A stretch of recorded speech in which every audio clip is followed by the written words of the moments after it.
How to change Facebook Messenger theme. Hello everyone, this is Lisa from Create, Login and Delete. Now let's get started. Open your Messenger app. Make sure you have already logged into your account. You will land to the chat section. Now open the conversation in which you want to change the theme. Sure, I'm gonna open this one.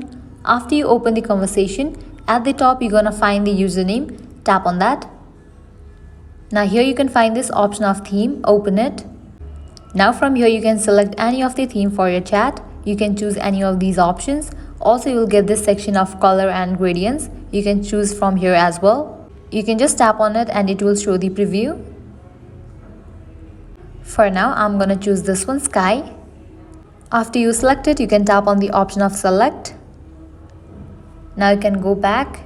It will be applied in your chat. So this is how you can easily change Facebook Messenger theme. I hope now you guys are clear about it.